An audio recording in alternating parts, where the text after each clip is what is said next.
estou conversando hoje aqui com o Danilo Berardi de Souza. O Danilo é um expert nessa questão de rede de computadores, essa questão toda. Agora, Danilo, por que que eu agora, frequentemente, eu abro um jornal e vejo lá, encontrada ou destruída ou identificada mais uma rede de pedofilia através da internet? Quer dizer, como é que me explica isso? Quer dizer, um camarada tem material, digamos, de imagens, e ele usa a internet para fazer circular essas imagens, e aí alguém acessa e denuncia, alguém involuntariamente, quer dizer, como é que funciona isso?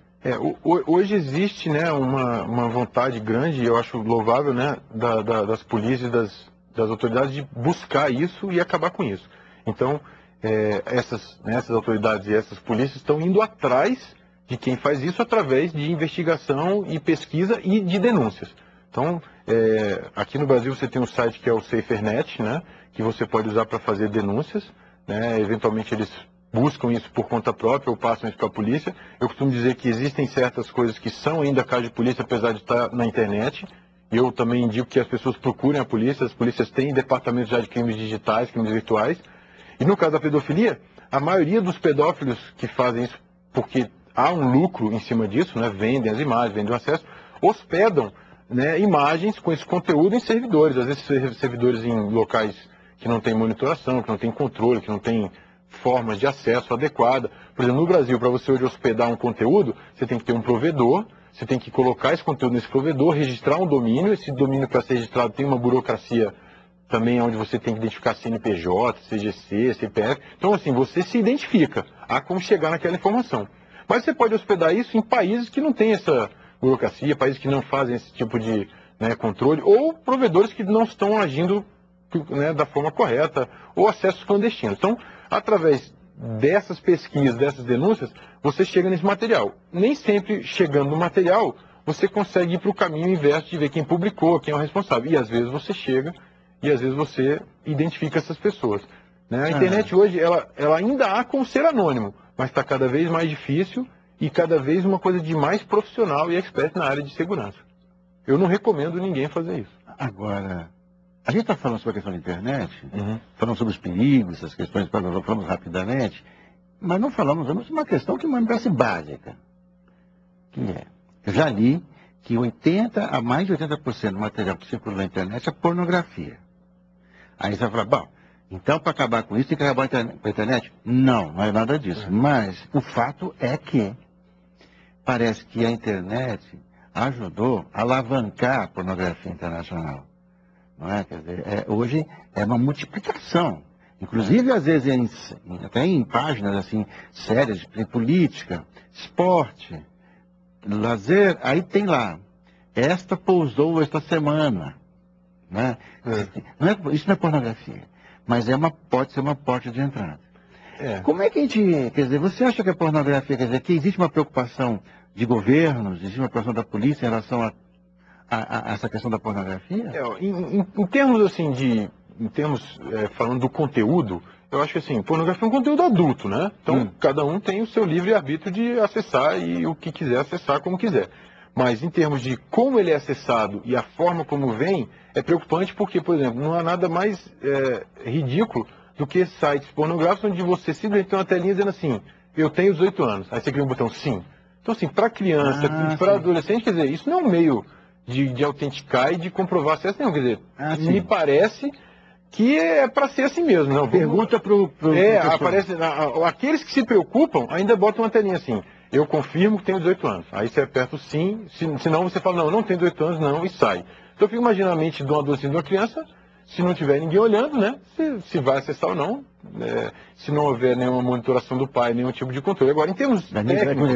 Eu sou do tempo em que a gente as meninas tentavam entrar em filmes mais proibidos para maiores, assim, e falsificavam carteirinha, tinha umas coisas assim, tentava entrar, o cara olhava para a carteirinha, olhava para... Não. É um tempo ainda que você tinha que se bater frontalmente com um fiscal, alguém que controlava. Aí quando você coloca isso, não existe fiscalização nenhuma. É você que resolve. O adolescente coloca lá, tem 18 anos? Sim. E pior do que isso, às vezes alguns vírus que contaminam a sua máquina, eles mesmos abrem a página do navegador com conteúdo impróprio. Então, quer dizer, é uma coisa até involuntária. A pessoa pode até realmente falar, não, mas não fui eu que quis acessar isso, nem cliquei. E ela abriu e apareceu lá na tela, né? A minha palestra ela tem uma imagem bem interessante de um gato, né?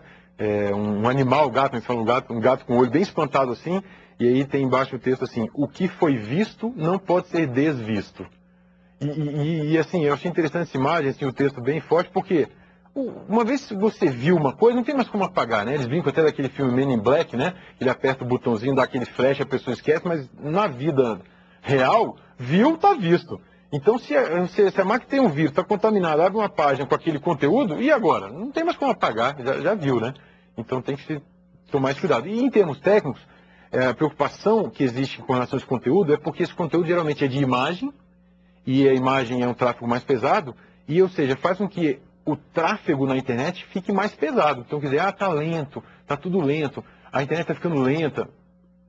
Esse conteúdo pornográfico, que geralmente é em imagem, pode ser sim um causador desse peso, e é indesejado, e é usado, as pessoas e as empresas usam filtros para que isso não passe, para desafogar os acessos.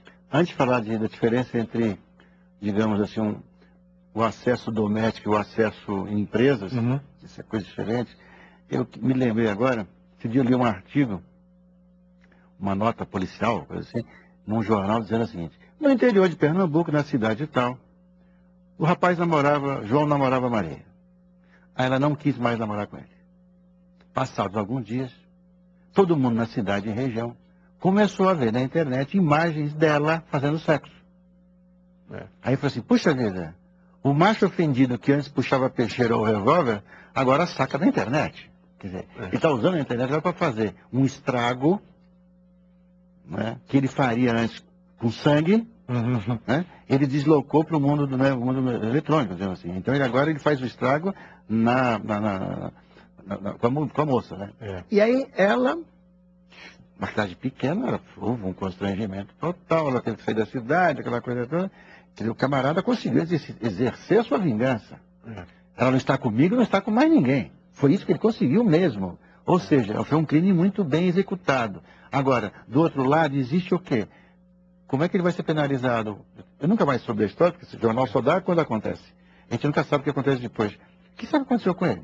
Esses tipos de crimes, eles já estão sendo enquadrados como crimes comuns, né? Porque não existe uma legislação, né, específica. Não existe. Ainda está se tentando fazer, mas o que está sendo feito, né? Eu não sou especialista nessa área de direito digital, mas o que eu tenho lido e está tentando se fazer é mapear esses crimes que usam a internet como ferramenta, como crimes que usam qualquer outra ferramenta. Então, do mesmo jeito que se ele pegasse, imprimisse e colasse num mural na rua, está se usando o mesmo tipo de crime, que aí pode ser calúnia, difamação, injúria, atentado à honra. Então, está se aplicando o mesmo tipo de crime, porque a internet é só uma ferramenta.